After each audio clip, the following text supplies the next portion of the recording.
Bon bah bonjour et bienvenue à Schizo au jus.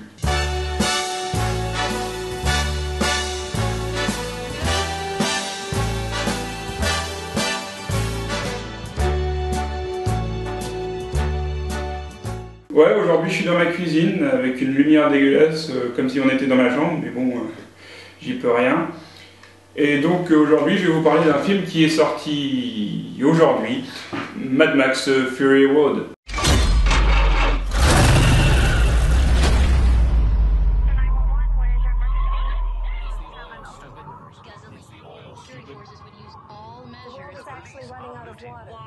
Water wars. Killing for gasoline. Getting close to the magical freakout value.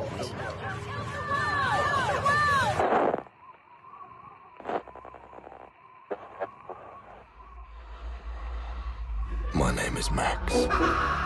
My world is fire and blood. Alors, c'est la première fois que je parle d'un film qui est sorti aussitôt. Et j'avoue, là, j'ai rien prévu.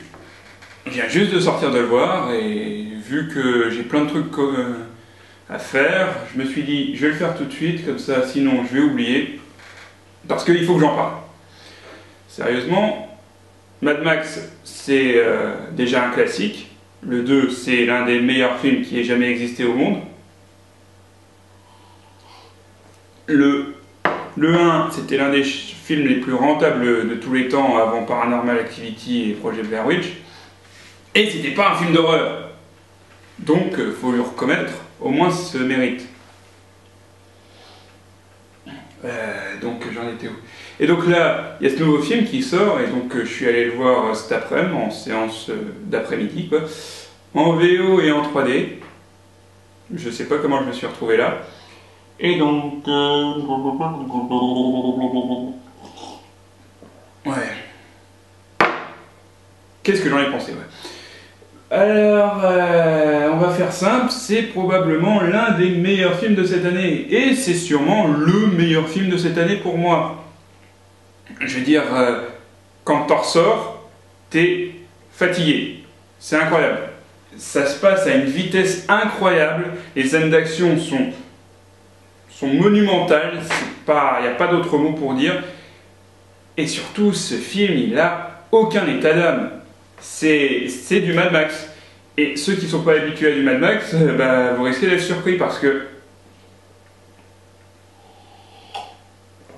c'est pas comme du Game of Thrones où en fait on le tue comme ça, surprise. C'est plutôt comme un Seven. C'est genre le personnage, on sait qu'il va crever. Mais on se dit en même temps qu'on est dans une film hollywoodien qu'il peut pas crever, c'est un blockbuster, il ne peut pas crever. Mais le film ici, si il va crever, si, et le personnage il crève. Ça c'est une des grandes forces de Mad Max, c'est que les personnages que tu apprécies le plus crèvent comme ça. En fait, Game of Thrones ça n'a rien inventé.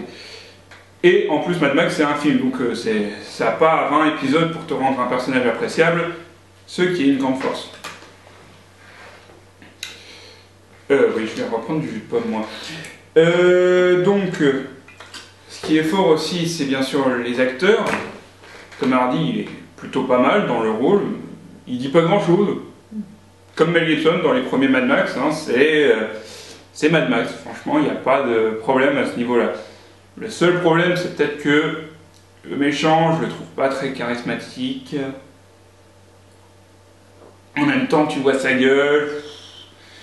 Franchement, c'est pas grand chose. Et sinon, c'est impressionnant ce film. Il faut savoir qu'il n'y a pratiquement rien des scènes d'action qui a été faites en images de synthèse. Toutes les voitures qui sont faites dans ce film, elles ont vraiment existé, elles ont vraiment été construites. Et ça, c'est quand même impressionnant. Donc, c'est aussi pour ça que je voulais faire cette critique tout de suite. Même si je ne suis pas habitué à ce genre de choses, que je n'ai pas de préparation, que j'ai pas de papier, que je ne sais pas du tout dire, je veux dire, voyez ce film au cinéma. Voilà, tout de suite, je m'en fous. Vous pouvez arrêter cette vidéo, moi, voilà, vous avez déjà fait vos vues, comme ça. Allez voir ce film. Quant à moi, je reste ici et je finis mon jus d'orange.